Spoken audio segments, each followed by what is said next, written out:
Karibu kwenye taarifa kamili za KTN leo. Mimi naitwa Ali Manzu.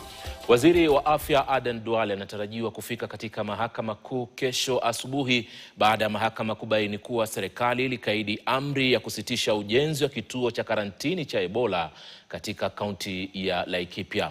Jaji Patricia Nyaundi amewaamuru Duale kufika mahakamani katika kesi ya madai ya kuidharau mahakama.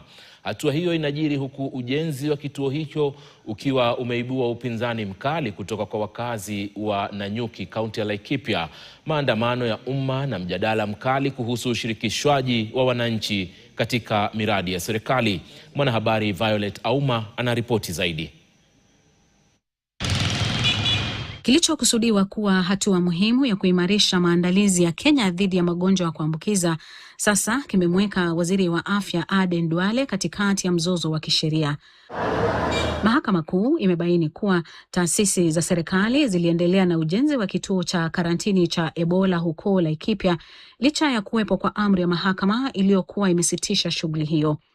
Jaji Patricia Nyaundi sasa amemtaka waziri Duale kufika yeye binafsi mahakamani hapo kesho ili kusikilizwa kuhusu hatua zinazofaa kuchukuliwa baada ya madai ya kukaidi amri ya mahakama. Hata hivyo, kabla ya mzozo huo kufikia mahakamani, ujenzi wa kituo hicho ulikuwa tayari umeibua upinzani mkubwa miongoni mwa wakazi wa Laikipia. Bungeni, waziri Duale alitetea mradi huo akisema kituo hicho ni hatua ya dharura ya kiafya inayolenga kuimarisha uwezo wa Kenya kukabiliana na milipuko ya magonjwa.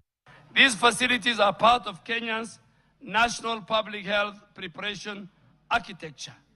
They are not established for exclusive benefit of foreign nationals, foreign governments, or any special category of persons. Duale alisema kuwa miradi aina hiyo inayohusu usalama wa afya ya taifa haiwezi kucheleweshwa na taratibu ndefu za uidhinishwaji na ushirikishwaji wa umma. Lakini msimamo huo ulipingwa na wakazi na wapinzani wa mradi huo.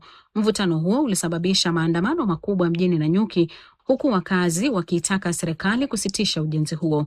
Watu wawili waliripotiwa kuuawa wakati wa maandamano hayo.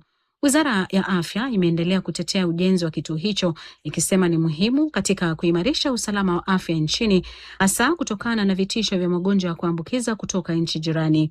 Kenya hadi sasa haijaripoti kisa chochote cha Ebola. Hata hivyo, tishio la kikanda limeendelea kuwa jambo la wasiwasi. Takwimu za shirika la afya duniani WHO za Juni mwaka 2026 zinaonyesha kuwa Uganda imeripoti visa 19 vilivyothibitishwa vya Ebola, vikiwemo vifo viwili. Nchini Jamhuri ya Demokrasia ya Kongo, ambako milipuko ya Ebola imekuwa ikijirudia, visa vilivyothibitishwa vimezidi 1000, huku zaidi ya watu 250 wakiripotiwa kufariki. Kesho, Mahakama Kuu itaamua hatua inayofuata kuhusu madai ya kukaidi amri zake, huku waziri Aden Duale akikabiliwa na shinikizo la kisheria na kijamii kuhusu namna serikali inavyoshughulikia ujenzi wa kituo hicho. Violet Auma, KTN. Wakati taifa